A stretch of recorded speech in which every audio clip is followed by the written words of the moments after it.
Hi, and welcome. You're listening to the X22 Report. My name is Dave, and this is episode 1983, and today's date is September 30th, 2019, and the title of the episode is, Do You See What's Happening with the Central Bank Economy? Exposed for all to see. Now, before we get started, I wanted to talk about protecting yourself. Nothing invokes full-scale panic like Wall Street panicking, but quietly, secretly, U.S. corporate insiders, they're preparing. CNN reported $600 million of stocks has been sold each day in August. This only happened previously before the 2008 crash. Meanwhile, gold is rocketing, and demand is at a 3-year high, according to the World Gold Council. Precious metals, gold, silver, as an IRA or 401k rollover will keep you safe and help you ride out the latest storm. Call Noble Gold right now at 877-646-5347, or you can hit the link below and you'll get the free gold and silver investment guide that has been downloaded over 50,000 times. Let's get into the economic collapse financial news. Now, as we know, the central bank economy, their system, it was never meant to last this long. The system, it's ripping itself apart. And we can see this happening in the economy right now. The retail sector is struggling. More and more stores are closing. And I need to remind everyone, do not get this confused with the economy the patriots are building. There are two separate economies here. We have the central bank economy that we're in right now. We've been experiencing a central bank economy since 1913. And we have a parallel economy, which is going to be a sound money economy, which the patriots are creating at the same exact time the central bank system is imploding. This is what happened back in 1971, but it's the opposite. Remember what happened back then. The central bankers, they created a petrodollar economy in the 60s. We had Kissinger fly down to Middle East. He made a deal with them. Listen, you pump the oil. We will protect you with our forces and make sure that everyone purchases the oil using the dollar. And this was planned in the 60s. And in 1971, Nixon came out and he said the following. Accordingly, I have directed the Secretary of the Treasury to take the action necessary to defend the dollar against the speculators. I have directed Secretary Connally to suspend temporarily the convertibility of the dollar into gold or other reserve assets, except in amounts and conditions determined to be in the interest of monetary stability and in the best interest of the United States. Now, what is this action, which is very technical, what does it mean for you? Let me lay to rest the bugaboo of what is called devaluation. If you want to buy a foreign car or take a trip abroad, market conditions may cause your dollar to buy slightly less. But if you are among the overwhelming majority of Americans who buy American-made products in America, your dollar will be worth just as much tomorrow as it is today. The effect of this action, in other words, will be to stabilize the dollar. Now, what Nixon was saying was, we are taking the economy and we are now doing away with the gold-backed economy. We are now moving to this new economy. And he explains that the dollar is going to be devalued. But don't worry about that. Everything's going to be fine. You won't even notice anything. Well, unless you're traveling outside the country. But inside the country, you won't notice a thing. He didn't tell us that years later, it was going to get worse and worse and worse. He left that whole part out. Now, when we look at the economy today, the central bank economy, we're at the end stage. And when we look at it, you can see how everything has deteriorated very, very quickly. And it accelerates as we get closer and closer to the end. Now, of course, since 2008, what they've been doing is they've been kicking the can down the street. They thought they had a different plan in mind. They never thought that Trump was going to win. But when you look at the central bank system today, you can see how it's ripping itself apart. Just look at the real estate market. Look at the retail market. Remember, 71% of GDP is made up of the everyday person spending money. And when you look at the retail market, you can see that it is being ripped apart like we've never seen before. And we see there's a lot of stores closing. Now, I know a lot of people think, oh, it's going to online. But when you look at online sales, it's not a 1-to-1 ratio. We're not seeing this at all. Every time a store closes, all the sales don't go to Amazon.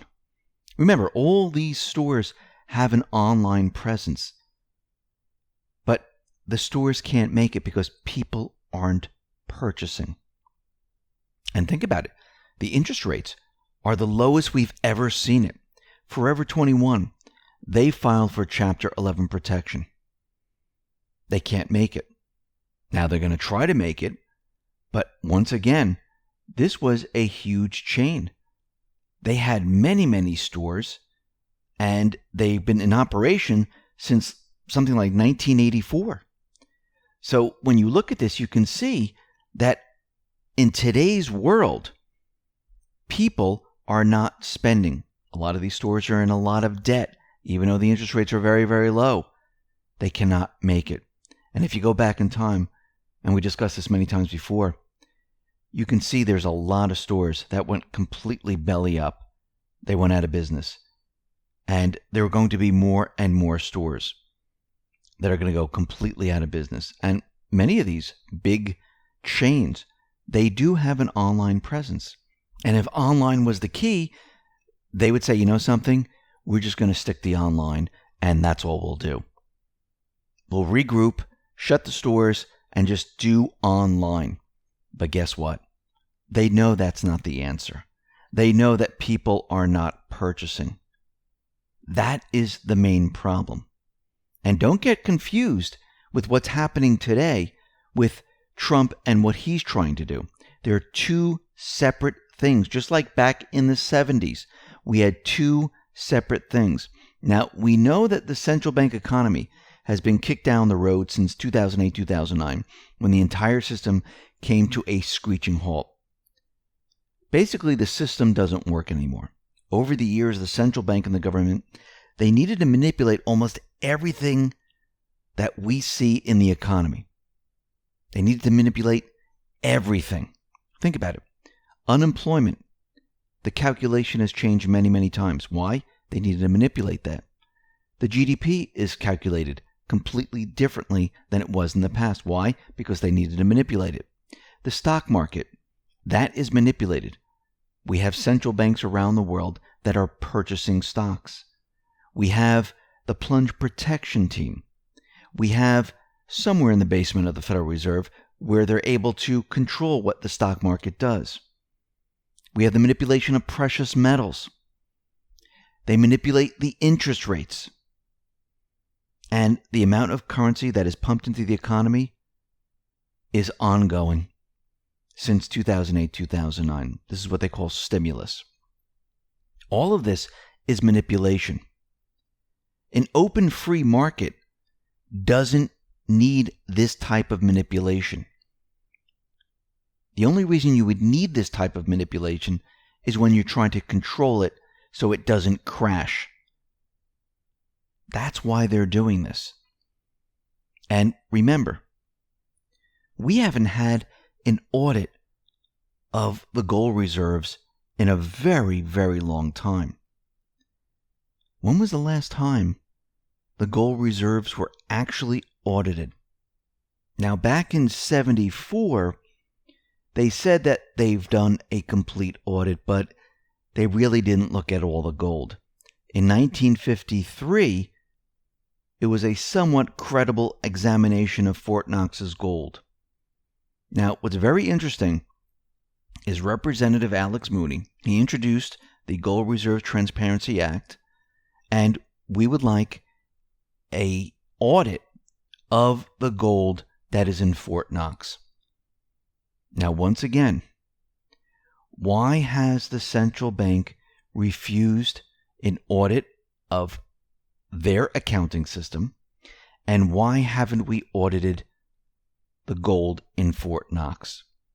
What is the purpose of keeping it a secret? Because it's called manipulation. when you don't have the gold in that location, when the Federal Reserve is doing things illegally, you can't allow an audit.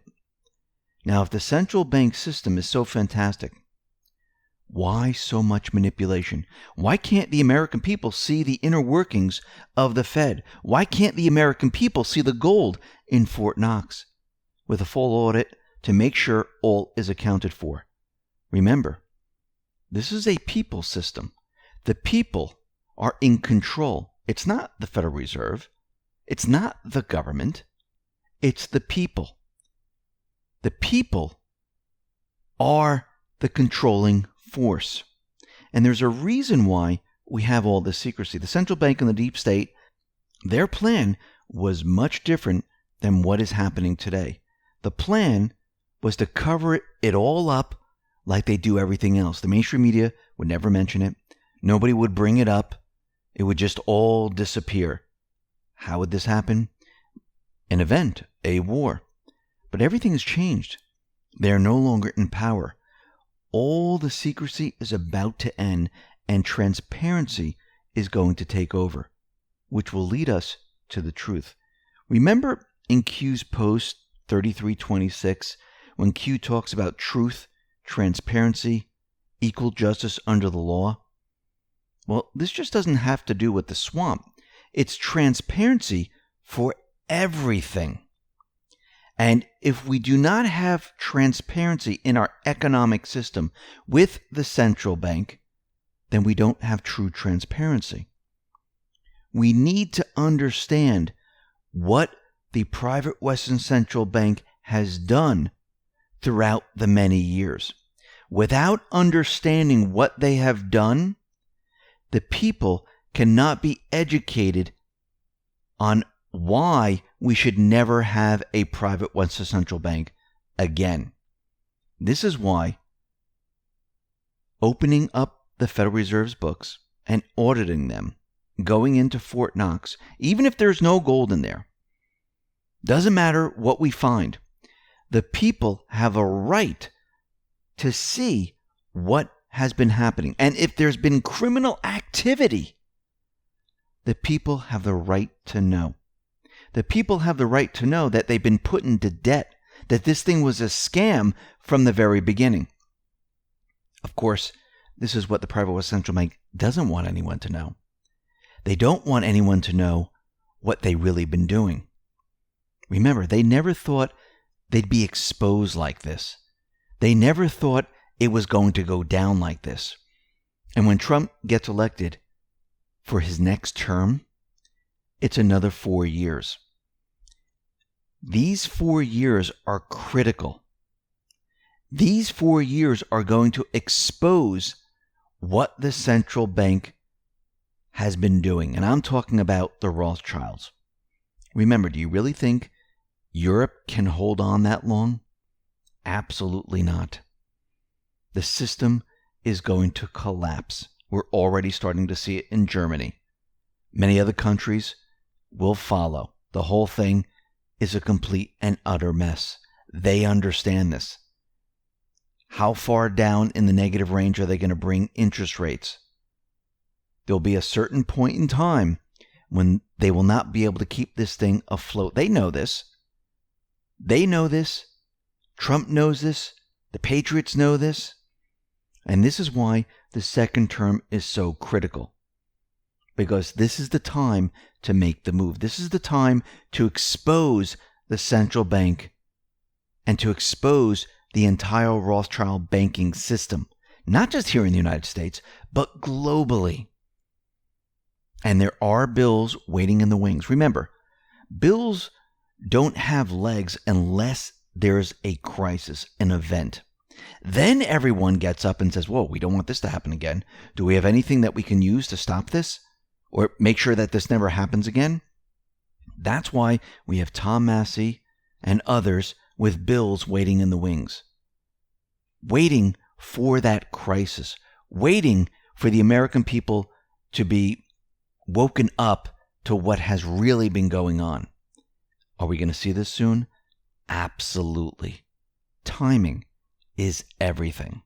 Listen, everyone, thanks a lot for listening. Be well, be safe, and especially be prepared. Thanks a lot.